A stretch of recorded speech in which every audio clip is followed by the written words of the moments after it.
حلو. تفضل استاذ. شكرا.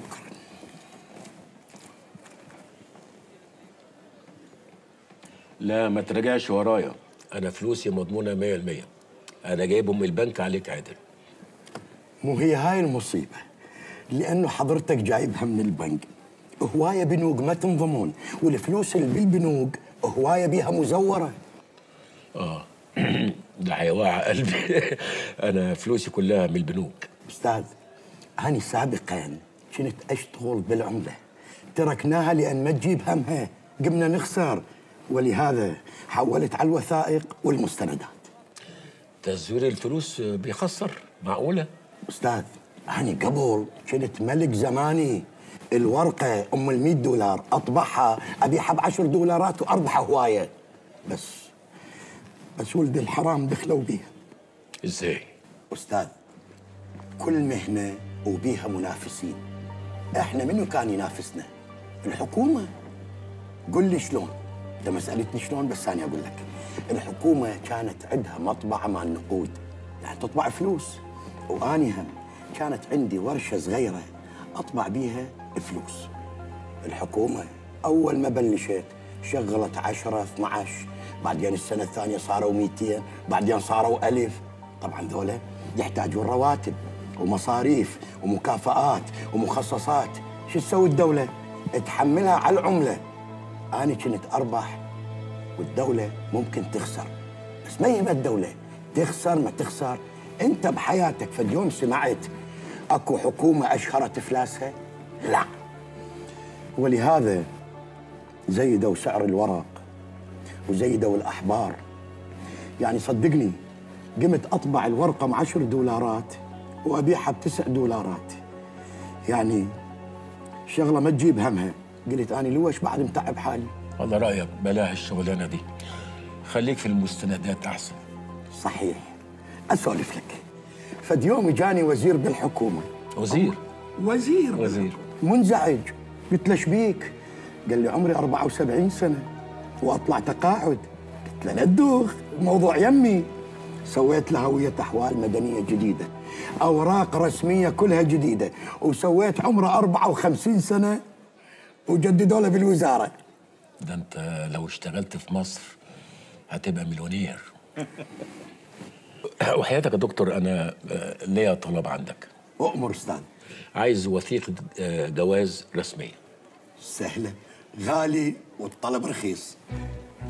وثيقة الزواج، هاي مال طلاق. طلاق إيه؟ وثيقة جواز. زواج؟ هاي. العفو أستاذ، اسم المحروسة يعني الزوجة. كاميليا حسين أبو المكارم. كاميليا حسين أبو المكارم. والزوج؟ أنا. يعني محمد سعيد جاسم؟ لا، أنا ناجي محمود عطلة. ناجي محمود عطلة. رائد. نعم دكتور. أخذ هذه القسيمة مال الزواج وسوي لي إياها بسرعة. العفو، إيش وقت تريد أخلي تاريخ الزواج؟ من 15 يوم. 15 يوم. سمعت؟ يلا. تأمر دكتور. هذا شلون كلام؟ ابو القاسم قال لي انتم متزوجين انت وكاميليا. ما اصل احنا اتجوزنا في سوريا، فانا خايف للوثيقه تطلع مزوره. هنا اضمن. عفارم عليك استاذ. صحيح اكو ناس ما عندها ضمير وممكن تزور. ممكن تزور. استاذ ناجي، تحب اسوي لك شهاده ماجستير دكتوراه وباي بلد بالعالم، انت بس اؤمر. تدري انت يعني نص الوزراء عندي زباين، اسوي لك شهاده دكتوراه فوق البيعه ومجانا. دكتوراه يا ولد. استنى بس، دكتوراه ايه؟ دكتوراه في ايه؟ بلي عجبك؟ طب هندسه صيدله بيولوجي سايكولوجي. انا عايز دكتوراه في الفيمتو ثانيه. نعم. فيمتو ثانيه. ما سامع بيها من قبل. طيب خليها في الجراحه، دكتوراه في الجراحه. في الجراحه. اي اسوي لك شهاده دكتوراه من ادنبرا وباسم ناجي عطله وبالجراحه. رائد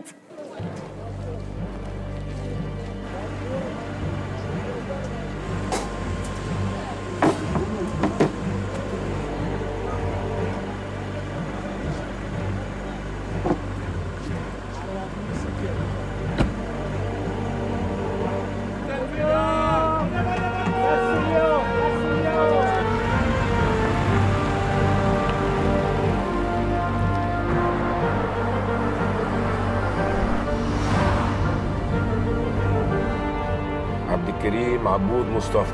خد يا ابراهيم، ده اسمك. كل واحد ينسى اسمه ويحفظ اسمه جديد لغايه ما نوصل اربيل. حيدر احمد خالد. ادي ده التهاني. ده بقى صبري عبد المنعم حسين. خد يا حسام. علي عبد المحسن حامد. خد يا شيخ حسن.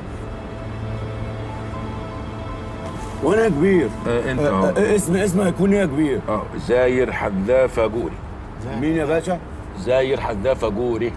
ماشي يا كبير، انت تؤمر.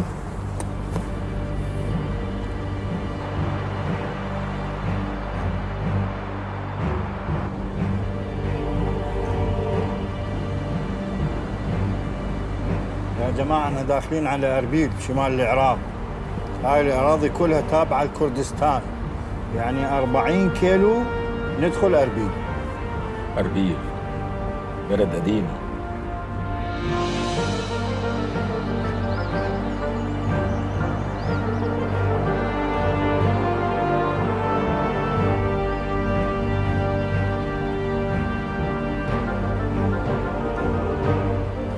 محدش يتكلم ولا يفتح بقه، احنا داخلين على نقطة كردية.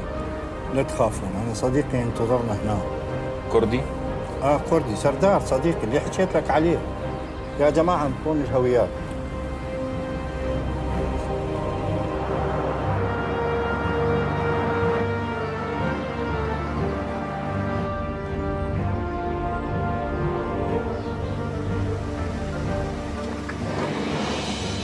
بخير بيه، زور بخير بيه كاكا سعد. ضيوف كاكا سعد. أهلا وسهلا. أعطيني هويات. هذه الجوازات.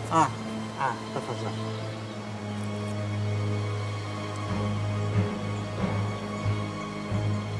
محمد سعيد جاسم. نعم.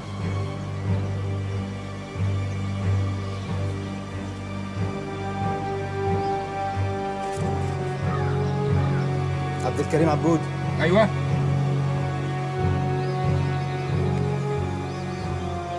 زاير هزافة.